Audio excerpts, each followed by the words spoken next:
morning. My name is Rob, and I'll be your conference operator today. At this time, I would like to welcome everyone to the Dollar General second quarter 2025 earnings call. Today is Thursday, August 28, 2025. All lines have been placed on mute to prevent any background noise. This call is being recorded. Instructions for listening to the replay of the call are available in the company's earnings press release issued this morning. Now, I'd like to turn the conference over to Mr. Kevin Walker, Vice President of Investor Relations. Kevin, you may begin your conference. Thank you, and good morning, everyone. On the call with me today are Todd Vasos, our CEO, and Kelly Dilts, our CFO.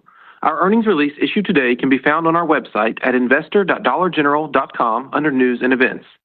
Let me caution you that today's comments include forward-looking statements as defined in the Private Securities Litigation Reform Act of 1995, such as statements about our financial guidance, long-term financial framework, strategy, initiatives, plans, goals, priorities, opportunities, expectations, or beliefs about future matters, and other statements that are not limited to historical fact.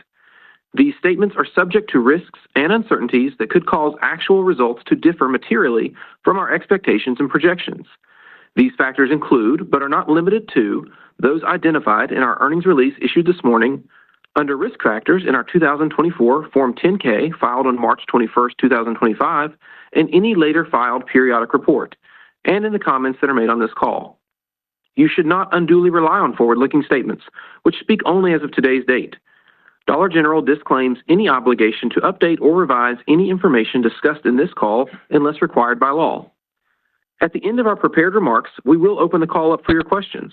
To allow us to address as many questions as possible in the queue, please limit yourself to one question.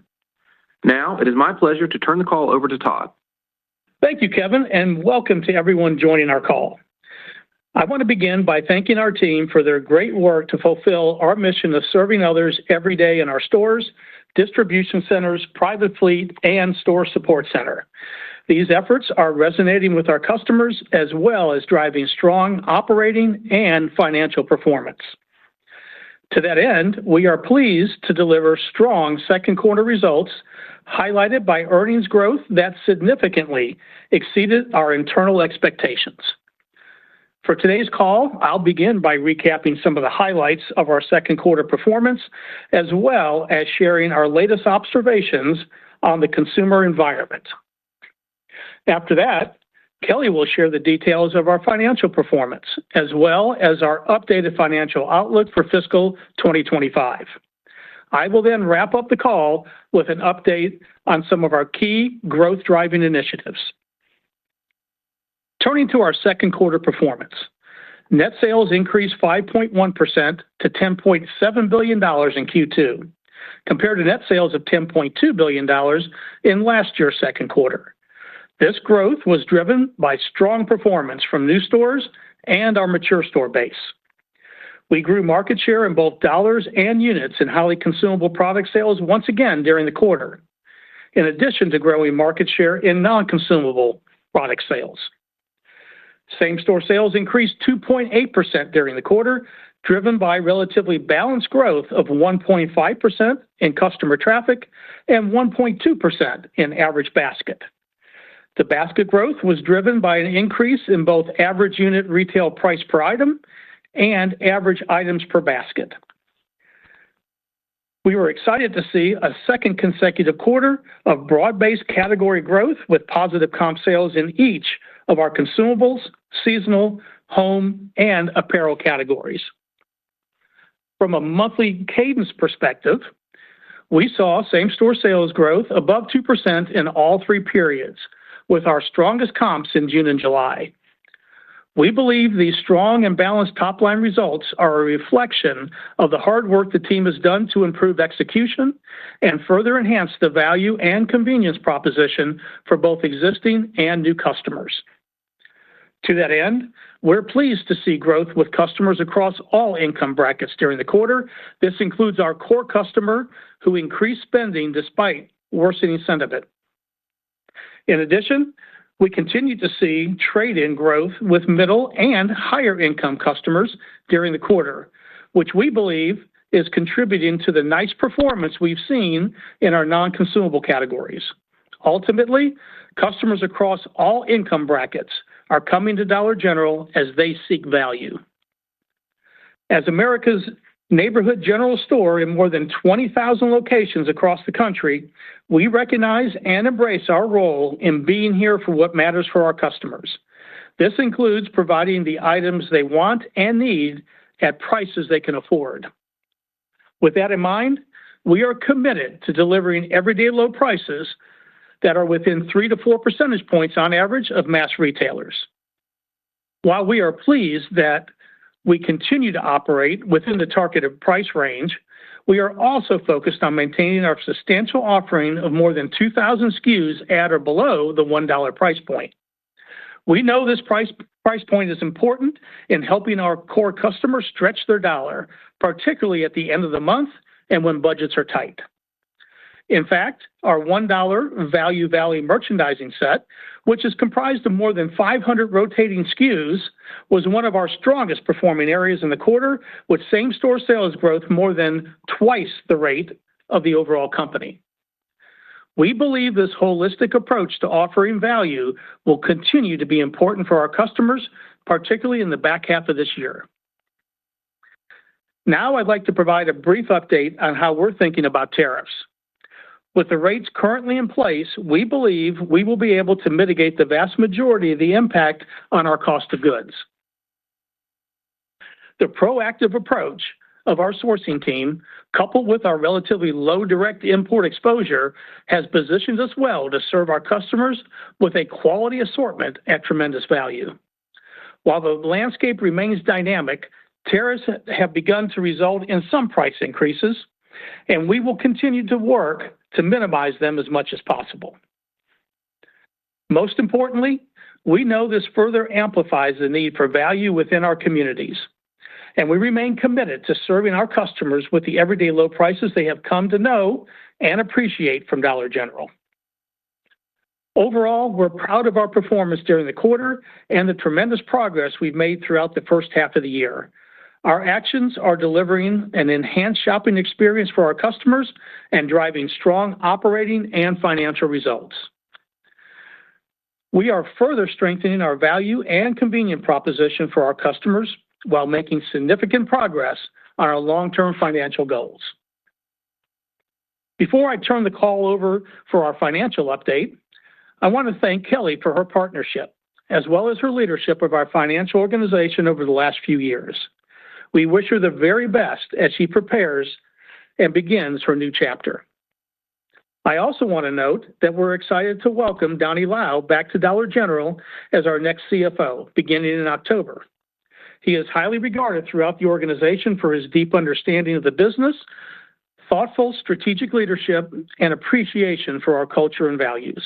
We look forward to his leadership of our financial organization as we seek to drive excellence and create long-term shareholder value. With that, I'd now like to turn the call over to Kelly. Thank you, Todd, and good morning, everyone. First, on a personal note, I want to express my appreciation to this team, our customers, and our shareholders. This is a special organization with a unique mission, and I'm grateful for the time I've had to serve alongside them. Now that Todd has taken you through a few of the top-line highlights of the quarter, let me take you through some of the other important financial details. Unless we specifically note otherwise, all comparisons are year over year, all references to EPS refer to diluted earnings per share, and all years noted refer to the corresponding fiscal year. For Q2, gross profit as a percentage of sales was 31.3%, an increase of 137 basis points. This increase was primarily attributable to lower shrink, higher inventory markups, and lower inventory damages. Our focus on reducing shrink has continued to produce positive results, including a healthy year-over-year improvement of 108 basis points in the second quarter. We're excited to be outperforming the shrink reduction expectations contemplated within our long-term financial growth framework in terms of both timing and magnitude. Given these results, we're optimistic about the potential for shrink reduction to contribute more than 80 basis points toward the operating margin goal of 6 to 7% contemplated within our long-term financial framework. In addition, we were pleased to drive a reduction in damages in the second quarter, as our efforts in this area have begun to take hold as well. The gross margin increase was partially offset by increased LIFO provision, as well as increased markdowns and increased distribution costs. Now, let's turn to SG&A, which as a percentage of sales was 25.8%, an increase of 121 basis points. The primary expenses that were a higher percentage of net sales in the quarter were incentive compensation, repairs and maintenance, and benefits. Moving down the income statement, operating profit for the second quarter increased 8.3% to $595 million. As a percentage of sales, operating profit increased 16 basis points to 5.6%. Net interest expense for the quarter decreased to $57.7 million compared to $68.1 million in last year's second quarter. Our effective tax rate for the quarter was 23.5% and compares to 22.3% in the second quarter last year. Finally, EPS for the quarter increased 9.4% to $1.86, which exceeded the high end of our internal expectations. Turning now to our balance sheet and cash flow, where we continue to make great progress strengthening our financial position. Merchandise inventories were $6.6 billion at the end of Q2, a decrease of $391 million, or 5.6% compared to prior year, and a decrease of 7.4% on an average per store basis. The team continues to do a tremendous job reducing inventory while increasing sales and improving in-stock levels, which is having positive operational impacts in both stores and distribution centers. The business generated cash flows from operations of $1.8 billion during the first half of the year, an increase of 9.8% compared to the prior year. Our strong top and bottom line results, along with our focused inventory management efforts, continue to generate significant cash flow. During the quarter, we returned cash to shareholders through a quarterly dividend of 59 cents per common share outstanding, for a total payment of approximately $130 million. Our capital allocation priorities continue to serve us well and remain unchanged. Our first priority is investing in our business, including our existing store base, as well as high-return growth opportunities, such as new store expansions, remodels, and other strategic initiatives. Next, we seek to return cash to shareholders through a quarterly dividend payment and, over time and when appropriate, share repurchases. And while our leverage ratio remains above our goal, which is below 3 times adjusted debt to adjusted EBITDA, we are making great progress towards reaching our target level. Importantly, we remain focused on improving our debt metrics in support of our commitment to middle BBB ratings by S&P and Moody's. Overall, we're very pleased with our operating performance and financial results. Our strong performance has positioned us to raise our financial outlook for 2025. This update primarily reflects our outperformance in the second quarter and improved outlook for the second half of the year, while considering the potential uncertainty, particularly on consumer behavior, as we move through the back half of 2025. With that in mind, we now expect the following for 2025. Net sales growth of approximately 4.3 to 4.8%. Same-store sales growth of approximately 2.1 to 2.6%, and EPS in the range of $5.80 to $6.30. Our EPS guidance continues to assume an effective tax rate of approximately 23.5% and that we will not repurchase shares under our share repurchase program. Now I want to provide some additional context around our expectations. While we're not providing specific quarterly guidance, The low end of our sales and earnings guidance ranges allow for increasing pressure on consumer spending as we move through the back half of the year, with Q4 potentially more impacted than Q3.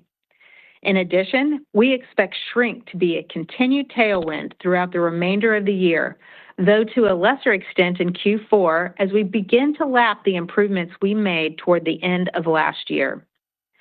Turning to SG&A, given our strong performance, we now anticipate incentive compensation expense to be a headwind of approximately $200 million. Moving to the final portions of our guidance for 2025, we continue to expect capital spending in the range of $1.3 to $1.4 billion, designed to support our ongoing growth.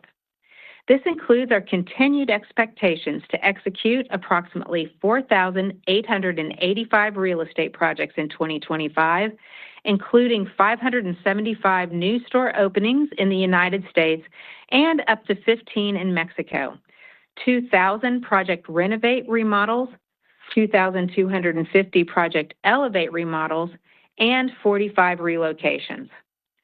Finally, as a result of our strong cash position, we are using cash on hand to redeem $600 million of our senior notes in the third quarter, earlier than their April 2027 maturity. In summary, we're pleased with our Q2 results, and we're proud of the work that the team has done to strengthen our operating and financial position. This business model is strong, and we believe Dollar General is well-positioned to drive sustainable, long-term growth on both the top and bottom lines while creating long-term shareholder value. With that, I'll turn the call back over to Todd. Thank you, Kelly. I'll take the next few minutes to provide updates on three of the most important initiatives across the business as we look to further advance our progress toward achieving our short and long-term goals. I'll start with our real estate work as we continue to focus on driving sales and market share growth by expanding our unique real estate footprint while also enhancing our mature store base. We opened 204 new stores in Q2, primarily using our 8,500 square foot format in rural markets. Dollar General continues to serve as a vital partner, bringing value and convenience to communities across the country through new store growth.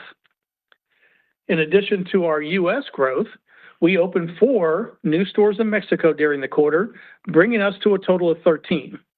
Our team is doing a wonderful job serving those communities as we continue to test and learn and further develop that potential growth opportunity. We are also pleased with the progress of our remodel projects. As a reminder, in addition to our traditional remodel program, which we call Project Renovate, we have introduced a new incremental remodel program called Project Elevate in 2025. This initiative is designed to drive sales and market share growth in portions of our mature store base that are not yet old enough to be part of a full remodel pipeline. These projects include physical asset investments as well as merchandising optimization, product adjacency adjustments, and category refreshes, all of which impacts approximately 80% of the total store. We completed 729 Project Elevate remodels in Q2 and an additional 592 Project Renovate remodels during the quarter. While still early, we expect to reach our goal of delivering first-year annualized comp sales lifts in the range of 6 to 8% for Project Renovate stores and 3 to 5% for Project Elevate stores. Importantly, we've seen significant improvements in customer satisfaction in these locations upon completion of the remodels, and we believe the improved performance and customer response in these stores paves the way to make Project Elevate a key component of our real estate strategy in the years ahead. The next area I want to discuss is our digital initiative, which serves as an important complement to our expansive store footprint as we continue to deploy and leverage technology to further enhance convenience and access for our customers. Our digital capabilities include an engaging mobile app and website that continues to be very popular with our customers, as well as growing our delivery options and DG Media Network. We continue to expand the reach of our delivery options with solutions targeted both new and existing customers. Our DoorDash partnership, which now serves more than 17,000 stores, continues to drive significant incrementality and sales growth. To that end, our Q2 sales through this platform increased by more than 60% year over year. Building on this success, we partnered with DoorDash to launch our own same-day delivery offering through our DG Digital Solutions late in 2024. We have now expanded this offering to nearly 6,000 stores. We are also excited to note that we now expect to offer DG delivery for more than 16,000 stores by year's end, compared to our previous expectation of approximately 10,000 stores. And most recently, we entered a partnership with Uber Eats to further expand the reach of our delivery capabilities as we provide value and convenience to customers on their platform. We have already expanded to approximately 4,000 stores with Uber and expect to be in approximately 14,000 stores by the end of Q3. Collectively, more than 75% of the orders through these offerings are delivered in 1 hour or less. Ultimately, we believe this suite of delivery options will introduce new customers to Dollar General and drive incremental sales growth while also further enhancing the value and convenient proposition for our existing customer base. The linchpin of our digital initiative is our DG Media Network, which enables a more personalized experience for our unique customer base while delivering a higher return on ad spend for our partners. We continue to be pleased with the performance of DG Media Network, which is driving significant year-over-year growth in retail media volume as partners seek to access our unique customer base. This initiative is an important component of our strategy to deliver on our long-term growth framework, and we are excited about its potential. Over time, we believe we can leverage our digital initiative to increase market share and drive profitable sales growth while further evolving our relationship with our customers and driving greater customer loyalty within the digital platform. The final initiative I want to discuss is our non-consumables growth strategy. As a reminder, we are focused on a few key growth drivers in our non-consumable categories over the next 3 years. These include brand partnerships, a revamped treasure hunt experience, and reallocation of space within our home category.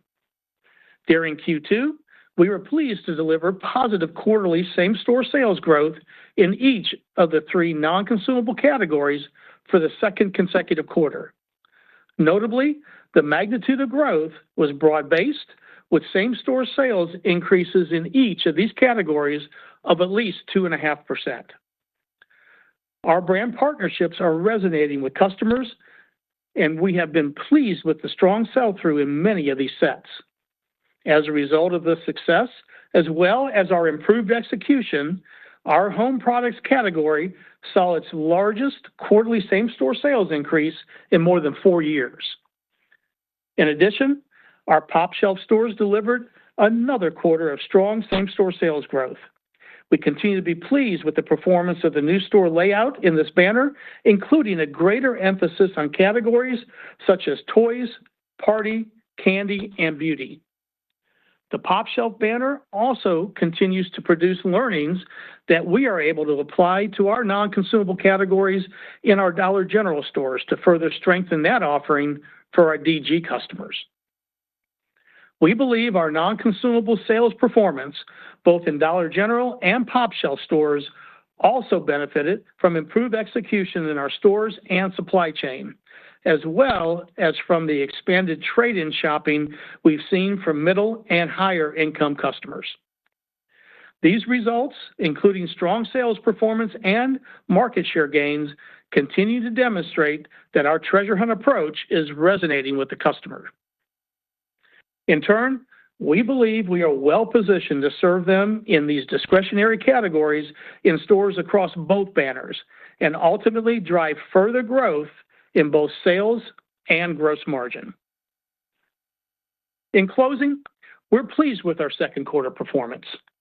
Operationally, we are improving execution, stabilizing our workforce through lower turnover rates, advancing our key initiatives, and enhancing our position for sustainable long-term growth. Financially, we're delivering balanced sales growth, significant margin improvement, and strong earnings, while also strengthening our balance sheet and operating cash flow. With that said, we have ample opportunity in front of us to drive growth and further improve our operating and financial performance, and this team is laser-focused on delivering on these goals. As an essential partner in communities across the country, our customers rely on Dollar General in all economic environments. Delivering on our mission of serving others continues to guide everything we do, and we are excited about our plans for the back half of 2025 and beyond. Lastly, I want to thank our more than 195,000 employees for their commitment and dedication, and I'm looking forward to all we can accomplish together in the second half of the year. With that, operator, we would now like to open the lines for questions. Thank you. At this time, we'll be conducting a question and answer session. If you'd like to ask a question, please press star one from your telephone keypad, and a confirmation tone will indicate your line is in the question queue. You may press star two if you'd like to remove your question from the queue. For participants using speaker equipment, it may be necessary to pick up the handset before pressing the star keys. So we may address questions for as many participants as possible. We ask you please limit yourself to one question. One moment, please, for our first question. Thank you. And the first question is from the line of Michael Lasser with UBS. Please proceed with your question.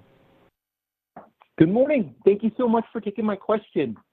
Given that you are optimistic that shrink could contribute more than 80 basis points to your long-term financial framework, does that mean that you expect to be able to realize the 6 to 7% operating margin maybe as soon as next year, or alternatively, your long-term range should be recalibrated above 7%? Or are you seeing anything in the environment that might suggest you'll have to take some of this upside in shrink and other factors and reinvest it back in the business in order to drive the top line?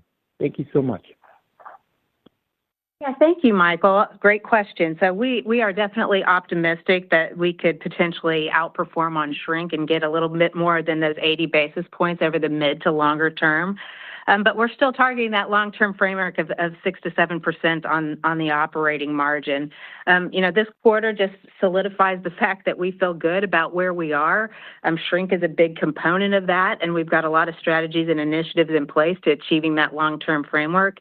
And I think what's important for us is not only getting to that 6 to 7%, but also the sustainability of that operating margin as we go forward. The next question is from the line of Simeon Gutman with Morgan Stanley. Please proceed with your question. Hey, good morning, everyone. And Kelly, good working with you, and then eventually congratulations to Donnie. I'm going to ask a two-part. You're welcome. Two-part question. So first, if you take the gross margin in the second quarter and we hold that base, it does look like it steps down in Q3, but is there any reason why it should step down more than expected seasonally? Meaning, is there anything temporal about the gross margin that's not a good proxy? And then second, Todd, from when you came back in 2023, thinking about all the execution items, can you talk about what's left and what you've gotten done? Thanks. Yeah, so I'll answer the gross margin question first. What we're seeing now is obviously just an outperformance on shrink. So 108 basis points this quarter of the 137 basis points improvement. As we think about cadence for the back half, we're certainly expecting a year-over-year improvement in both of the quarters. But what I would tell you is we actually have tougher laps in Q4 on the gross margin front. And so we would expect maybe a little bit less on Q4 as far as improvement over year.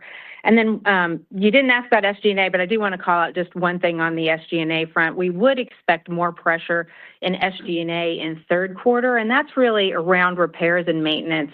It's kind of the season for repairs and maintenance as we get into hurricane season, and we're still kind of in that warm weather. But what's the big contributor there is we're also wrapping up our Project Elevate and Renovate projects mostly in the third quarter, and so that puts a little bit of pressure on Q3.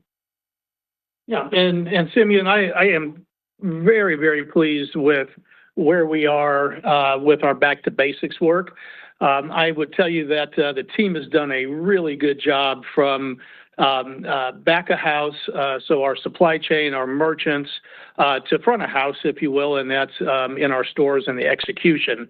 It really is paying off. You can see it in our top line, not only a strong 2.8% comparable sales number that we posted, but as you look at that sales number, it's very balanced. Consumables and non-consumables contributed very nicely to that 2.8%. I would tell you that, we're retailers. We always have work to do as it relates to a lot of what we've been working on. But again, if I was to step back and think about it in baseball terms and innings, I would say we're in the very late innings of this game. And then we're really into now sustainability of what we have worked on. And I would tell you, feel real good about that as well from a couple standpoints. Number one, we have done a really nice job in our turnover rates have come down. We've had some consecutive quarters of those decreases, and we continue to be happy with where we're at. I would tell you that our pipeline for folks coming into the organization is as robust as ever. And I'm very happy to say that our store manager turnover rates are down again this quarter. So a lot of what we've been working on to make life easier at the store level is starting to really resonate not only with the customer, but our employee base, which is really important. Our next question is from the line of Rupesh Parikh with Oppenheimer. Please proceed with your question.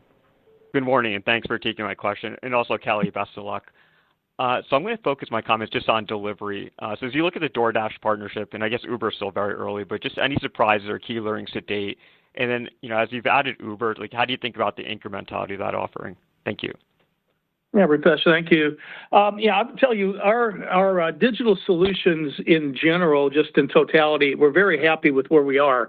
Very early innings, again, baseball analogy for you, very early innings on our digital journey. But as you know, and you've pointed out, DoorDash has been really the start of our digital journey, if you will, from a delivery perspective. We're up to 17,000 locations, which is great to see. And I would tell you that we saw a 60% year-over-year increase on that platform. And by the way, off of a pretty robust number to start with. So very happy with what we're seeing there.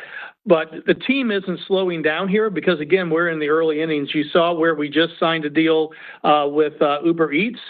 And we're happy with what we're seeing very early there in the partnership. 4,000 stores up and running, and by the end of the third quarter, we'll have 14,000 stores is what our goal to have up and running on that platform, and that just expands the reach to our consumer. And then lastly, on our delivery piece, our white label program that we stood up.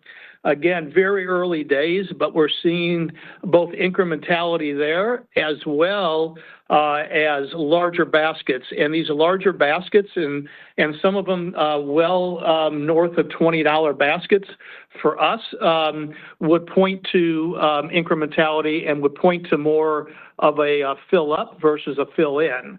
And with that notion, you would feel that, and we feel that it is a lot of it is incremental to our base. The great thing about our delivery piece, is we're going to have more and more stores up and running. We believe, and we were great to be able to put out there 16,000 by year end now, which is an acceleration from where we were. And I think that's a real testament to what we've already seen so far. To use my terminology, we're going to put the pedal to the metal here because we see some real opportunity ahead. And I would tell you again, the platform across all the digital properties, the linchpin of this is our digital media network.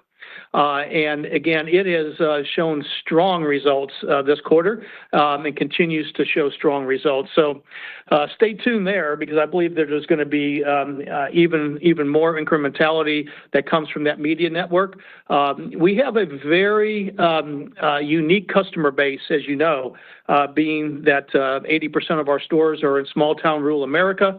And it is hard for CPG companies and other companies to get a hold of clientele that is just in those areas, and we have all that data. And so that data will be used in our media network, and I would tell you that our partners are already very interested in that. And then lastly, our secret sauce here, if you will, is that so far to date, we have seen that 75% plus of our deliveries are in 1 hour or less. And I would tell you that that is the fastest that we've seen out there across the spectrum so far, especially in rural America, where it is hard to reach many customers. So we believe that's a competitive advantage for us and will continue to be as we move forward.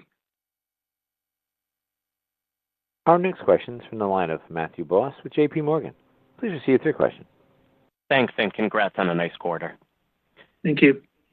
So, Todd, on your forecast for increasing pressure on the low-income consumer as the year progresses, what are you seeing in your survey work today across your income customer cohorts, and where do you see DG's value proposition as it stands today relative to opportunities maybe planned to amplify value? And Kelly, on the gross margin, where do you see shrink recovery in terms of innings today, and how best to think about additional drivers of gross margin multi-year from here? Yeah, I'll start, Kelly, and send it over to you. Right now, Matt, I would tell you that I would characterize the customer, number one, as resilient, and number two, seeking value. And seeking value, we're seeing that in all cohorts of customer, meaning our core customer, mid and high-end customers, all seeking value at this point. We're seeing it in our numbers. Our trade-in has been accelerating over the last few quarters. We saw that again, coming into and out of Q2. And what we're seeing from the customer is a good start to Q3. Where our back-to-school offering was solid and in good shape. And I would tell you our Harvest and Halloween programs are off to a great start. And it really shows, and what we see in our data is not only our existing customers, but those new customers coming in. And those new customers coming in have a little extra money in their pocket to spend on that non-consumable categories. And as you heard in my prepared remarks, and I mentioned earlier, we saw a really nice balance in our sales of both consumables and non-consumables. But I would tell you it's much deeper than that as well. As they seek value, we have a great proposition for them, right? So our everyday low price stance, we have never lost focus on that. We're as good as ever across all classes of trade on our everyday price, and our customers resonate with that very nicely. We have a great promotional cadence that we use to continue to stimulate that consumer and especially stimulate these newer consumers as they come in to deliver value because they're not as familiar with that value proposition and what we offer them. So that through digital properties, we're able to reach them and so a nice promotional cadence as well. Here's the other value proposition that I think gets lost at times. And that is we still have and will continue to have at least 2,000 items at $1 or less every day on the shelf. Matter of fact, our Value Valley area, which I know you know, Matt, pretty well, we have over 500 SKUs, and they're rotating SKUs at that $1 price point still today, with 2,000 overall inside the store. And I would tell you, in Value Valley and across the store, the gross margin on those items are they exceed the category margins in each one of those items that they play in. So it's very sustainable for us. And by the way, when you look across the retail spectrum, it's a very elusive price point at this point. I would say we're one of the only ones that have really doubled down here and really pushed that $1 price point. So value to me, and I believe as our consumers look at it, is multi-pronged here at Dollar General and is very sustainable. On the gross margin side, I'll take it in a couple of pieces. So first on the shrink side, again, we were just really excited to be outperforming the shrink reduction expectations that we contemplated in our long-term framework, again, in timing and magnitude. Shrink continues to bend the trend, and like I talked about earlier, we do anticipate it's going to continue to be a tailwind into 2025, even with the tougher laughs in the second half, and particularly in Q4. If you don't mind, I'm just going to list out all the actions that we're taking, because as you know, we've got a full team that sits on this shrink problem, and they are really producing results. The first thing was just the self-checkout conversion, and that's been a big tailwind. But we're also getting back to our operational excellence with strong in-store control environments. And we see that because we continue to see shrink improvement in stores that never had self-checkout. And so that's great to see. All the inventory reduction and SKU rationalization work is contributing. The improving retail turnover that you heard us talk about is certainly a contributor to this, as well as just the expanded shrink incentive programs that we've put in place. We're still utilizing the high shrink planograms. And then, as you know, we really worked at this end-to-end process enhancements so that we make sure that we're mitigating shrink at all points of exposure. I think what all of this combined gets us really excited because, as you can remember, it takes a full year for benefits of any actions to truly show up in the P&L, and our work around shrink never ends. So as we add continual actions, we should see some improvement. So over the mid to long term, we do feel optimistic that we would get more than the 80 basis points of shrink improvement. I think the other piece that we've talked about in the long-term framework and that we're starting to see improve is also around damages. So our goal going into 2025 for damages was flat to slightly favorable. We're still holding that in the back half, but I'll tell you that Q2 exceeded our expectations. And as you saw, it was actually a call out of the good guy in our variance analysis in our earnings release. So really pleased to see that starting to take hold. And just like shrink, we've got a team after this. A lot of the things that help us on the shrink side also help us on the damage side, which is the inventory reduction, SKU rationalization. We're also having a full court effort around product rotation, getting more precise in our inventory allocation, which helps us to mitigate future expiration damages. And then just that proactive investment in the repairs and maintenance through our 2 remodel program should also help us reduce cooler damages. So I would tell you between the two overall, we are just feeling really good about the path to the improvement, that 80 basis point on shrink, the 40 basis points on damages that we identified in our framework that we rolled out in March. And then just on the initiative side, I think you've heard Todd talk all about the initiatives that we have in place to drive that other 150 basis points around DG Media Network, all the exciting things that we're doing with delivery and the non-consumable initiatives as well. So we feel good about gross margin as we head into that mid and longer term. Our next question is from the line of Edward Kelly with Wells Fargo. Please proceed with your question. Hi, good morning, everyone. Thank you for taking my question. I wanted to follow up on the gross margin. Obviously, a very strong result this quarter, shrink a big driver. But LIFO was an offset, and it does seem like there's, roughly like 80 basis points in here of a tailwind that, I guess it seems like a lot of it is initial markup. So can you just talk about, what that is? And then just a quick follow-up, SG&A, there has been some retailers talking about increased higher liability claims. Just kind of curious, is that something that you are seeing, sort of like where you are in the process there from like an actuarial standpoint and assessment, and if there's any risk there. Thanks. Yeah, thank you for the question. So, yeah, on the LIFO, I would say, year-to-date Q2 reflects what we know as regards to current tariff rates, as well as it contemplates any cost increases that we've gotten from any of our vendors. But if you step back and just take a look at the big picture, what I would say is of the 137 basis points improvement in gross margin, we got 108 basis points of that in shrink. And then we're getting 29 basis points tailwind from all of the other areas combined. So solid improvement on the gross margin front. You want to address the workers' comp and those pieces? Yeah. Thank you, Todd. And on the general liability front, we are seeing some impact. It's not material. Generally, we're seeing the trend towards claims being more expensive as we resolve those, but not material impact to us right now. And any trends that we are seeing has certainly been contemplated in our guidance. Our next question is from the line of Zihan Ma with Bernstein. Please proceed with your question. Great. Thank you so much for taking my question.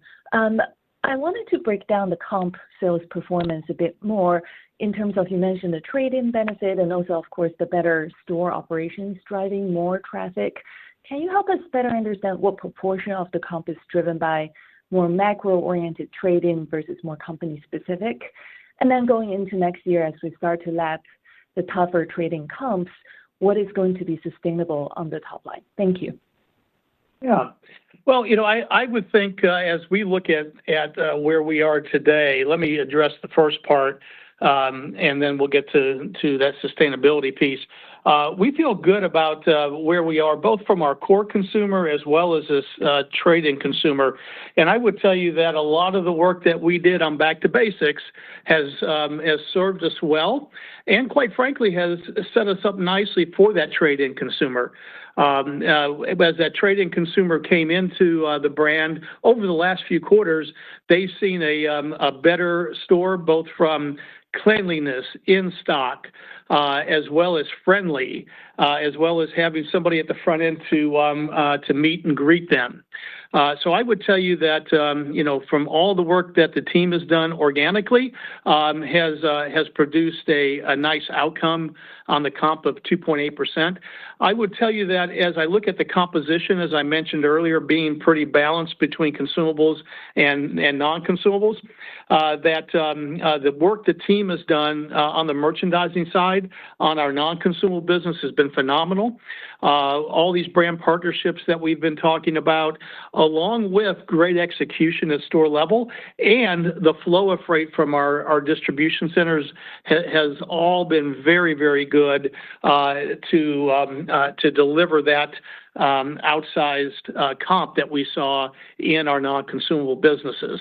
We believe as we move to the back half of the year, we're well positioned. Think about it this way. Right now, as we look at the back half of the year, our value proposition is as strong as ever. Matter of fact, we've got our $1 SKUs for the seasonal piece for the back half of the year. 25% of the offering is at $1 or less. So even in the face of tariffs, we've been able to maintain a $1 price point in our seasonal offering, which should resonate with the consumer. Matter of fact, 70% of the total offering is at $3 or less. So again, the team has done a great job. What that shows me, and I believe will show in our results with our customer, is that value is alive and well at Dollar General, and they're seeing that as they trade into the brand. So I would say it's really both sides. It was some self-help, but also that consumer coming into the brand. But without that self-help, I'm not so sure that she would have stuck with us. So that really brings me to the second part of your question. And, we do this very well, and that is being able to retain that trade-in customer. We've got a playbook that is very robust and dense. We digitized it a few years back coming out of COVID. And what I mean by digitize it, we had a great playbook coming out of the Great Recession, call it that 2010-11 timeframe. We digitized it coming out of COVID in 21-22. And now we're pulling that playbook back out. Matter of fact, we've already started marketing to these new customers digitally to one, continue to keep them engaged, and two, hopefully keep them on that Dollar General journey, even if times start to get a little better or different for that core consumer. So, or I'm sorry, for that trade-in consumer. So we're working on all angles, as you would imagine from Dollar General, but comp sales are the lifeblood of this business, and we're pushing to deliver a comp at or above where we said we would be. The next question is from the line of Chuck Grom with Gordon Haskett. Please proceed with your question. Hey, thanks. Good morning. Real nice work here, Todd. It seems like the only really missing ingredient here is getting the comp back above 3% and being able to do it consistently. I guess, how are you feeling about that opportunity, and what are the drivers to get there? And then, Kelly, on the gross margin line, a lot of questions there. Can you talk about the interrelationship between shrink and inventory damages, and maybe size up the damages opportunity relative to maybe where you were the past couple of years? Thank you. Yeah, Chuck, thanks for the question. In our long-term framework, as you probably recall, we feel very comfortable in that 2 to 3% to deliver that. Now, we're retailers. You know me pretty well. You know this team well. We will strive for more to drive it above those numbers. But I would tell you, we feel very comfortable in that 2 to 3 range as we go forward. Now, in saying that, we've got a lot of drivers, not only the self-help that we talked about, not only that great value proposition that we continue to have for our core consumer as well as these trade-in consumers, but what we also have is a plethora of initiatives. So when you start to think about our Project Renovate and Elevate stores, those are great comp drivers. Matter of fact, our mature store base really threw off a very nice comp this past quarter. A lot of that driven, again, on all of the initiatives that we laid out, but also as you start to look at what Projects Elevate and Renovate are doing. They're starting to produce those comps of 6 to 8 for Renovate, and starting to produce and working our way to 3 to 5 on the Project Elevate stores. So those are all great mature store-based comp drivers, and we've got a long runway for that, as you would imagine, over the next few years, with 20 to almost 21,000 stores now in the portfolio. So we've got a great opportunity there. And by the way, the customer response has been overwhelming on these remodels.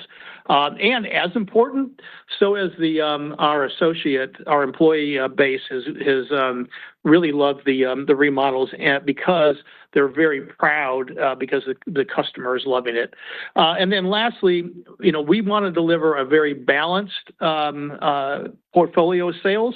And so those non-consumable initiatives continue to be very important. And I would tell you that that Pop Shelf will continue to be important for us as we continue to test and learn, and then bring back to the mothership, if you will, Dollar General, those learnings, and then deploy those across the chain. We're doing that as we speak, and I believe that's been some of the comp driver you've also seen on our non-consumable businesses.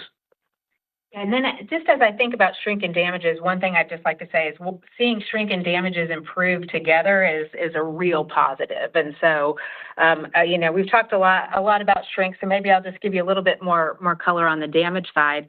Like I noted just a little bit earlier that, we did expect damages to be flat to slightly favorable as we work towards that 40 basis points improvement over our mid to long-term framework. And we believe we're well on our way to that, with Q2 exceeding our expectations there. And so, as you're probably noting in your question, a lot of the things that improve shrink will also improve damages, and we're seeing all of those things come to fruition. And so we feel good about our ability and our path to that 40 basis points of improvement. The next question comes from the line of Seth Sigman with Barclays. Please proceed with your question. Hey, good morning, everyone. I wanted to focus on SG&A. Q2 seemed unique because of the incentive comp returning. You talked about maintenance and repairs, I guess, in Q3. Can you talk a little bit more about the path back to normal operating leverage in light of the 2 to 3% comps that you mentioned? I guess a lot of costs have come back over the last 2 years, including this year, year to date. Should we assume this is just catch up and then we enter next year with a more normal expense base? How do you guys think about that? Thank you so much. Yeah, no, that incentive piece is certainly a big headwind for us this year at almost $200 million. And so I think, probably a more normalized rate is one that we would exit out of this year as we think about, going into 2026. I will say, there's just been a ton of work around just making sure that we're mitigating SG&A deleverage as we move forward. It's part of our framework that we called out, so that's a huge focus for us. Specifically around simplifying work and driving efficiencies, as well as we think about the CapEx side and how it plays into depreciation, just optimizing CapEx to stabilize depreciation and amortization. And so, working hard to make sure we're mitigating that SG&A deleverage. And then with all of the gross margin levers that we have in place, that's where we feel really good about getting to that 6 to 7% framework as we go over the mid to longer term. The next question is from the line of Kelly Bania with BMO Capital Markets. Please proceed with your question. Hi, good morning, and best of luck to you as well, Kelly. Thank you. Wanted to dig into the comps on the discretionary side. Sounds like they were in that maybe 2.5 range, but can you unpack that between the price mix and units, and just help us understand what is in the plan in terms of inflation for those discretionary categories in the back half? Yeah, that's a great question. I would tell you that the AUR was very similar year over year in those categories.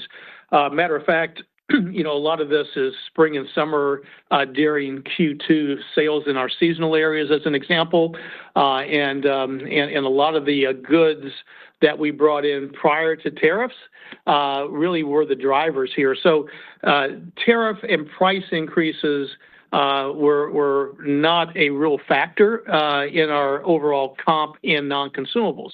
And as I mentioned earlier, even with tariff numbers starting to flow into our seasonal home and other categories, we're still holding price points on many of them. And you heard me mention the 25% of our holiday assortment will be at $1 or less. And as we look at 70% of our offering still being at $3 or less. So I would tell you that the team has done a really good job of trading off items and bringing in new items for the seasonal areas to keep price points pretty stable for our consumer overall, especially as we look at our non-consumable businesses. So I feel as if the business is very stable but growing, and the reason I'm bullish there is we're seeing the takeaway early on our holiday, especially in our harvest and Halloween areas. And those areas, again, have tariff rates embedded in them, but again, very manageable for our core consumer. And then lastly, I would tell you that all of the work that the team has done in non-consumables is really starting to come together and start to generate this positive momentum we're seeing. To your point, each of the three major categories in our non-consumable areas comped at 2.5 plus. Some of them, a couple of them crossing the 3 mark. And I would tell you, feeling really good about that sustained momentum as we go forward with all the work that the team has done through brand partnerships, as well as what the team has done at execution at store level. And I can't say enough about that. That is a very big component, especially for our trade-in consumer that's coming in to resonate with these items. The next question is in the line of Peter Keith with Piper Sandler. Please proceed with your question. Hey, thank you. A nice quarter, guys. And Kelly, best wishes. Thank you. I was wondering if you had an early view on how the One Big Beautiful Bill will have an impact on your core customer. And then maybe digging into that a little bit, it looks like SNAP dollars will get cut starting in October, maybe by about high single-digit %. Is that something that's factored into the outlook? Do you think that will have any impact? Yeah, let me take the first one first. Everything we know to date is factored into our outlook. Now, we don't believe any SNAP things that are out there, especially those related to work requirements, will be very impactful for us. As we went through this a few years ago, the work rule requirements was not really a factor for that SNAP customer for us. Now, as you look at the bill in totality, whether it's this year and items that will be coming up from 26 through 29, we believe overall it should be a little bit of a tailwind for our core consumer. Some of you may be surprised at that, but I would tell you, as you look at those areas, especially the ones that are already in play, even though a lot of them won't be, they won't recognize the income until tax time next year. Things like no tax on tips, up to the levels, no tax on overtime, the Social Security no tax pieces. All of that is very beneficial for our core consumer, and we believe we'll get our fair share of those benefits as we move forward. So a lot of positives, at least initially early. Some of the headwinds, broader SNAP cuts perhaps, and a few other things that probably come more in late 26, 27, 28, we'll continue to watch for and see how they progress and what they look like. But overall, feel really good about what our core customer initially will see from these tax benefits. We believe it really will be, including the child tax credits, will really be a benefit for our core consumer. Thank you. Our last question is from the line of Robbie Ohms with Bank of America. Please proceed with your question. Oh, thanks for sneaking me in here. Todd, can you just talk about what Dollar General, remind us what you guys are doing on the fresh initiatives you guys are doing with DG Market, and maybe how you see competing with Walmart and I guess maybe even Amazon at some point, trying to get more fresh food delivery into the rural markets. Yeah, thank you for the question. We're really proud about the work that we've done in these fresh categories, and quite frankly, that work has been going on and accelerating for the last 12, 13 years here at at Dollar General. As a reminder, we stood up our own fresh distribution network in 2021 and into early 22, which has given us a real leg up and opportunity to get product to our stores timely and in full. We've got produce now in 7,000 plus stores. We've got fresh meat in thousands of others. We are building our DG Market concept and also putting produce in even outside of DG Market concept in our Dollar General stores where it makes sense, especially as you mentioned in rural America. And the great thing about our delivery pieces is that, and we're already seeing it in rural America, where folks are buying those fresh items, fresh, frozen, deli, dairy, produce online and being delivered in an hour or less to our consumer base. We believe, again, as I mentioned earlier, that to be a competitive advantage as we move forward, especially the speed that we're able to offer her, and at the value pricing that she knows and loves from that Dollar General already. So we believe that it's a powerful combination that we will continue to cultivate in the years to come. Thank you. At this time, we've reached the end of our question and answer session, and this will also conclude today's conference. You may now disconnect your lines at this time. We thank you for your participation and have a wonderful day.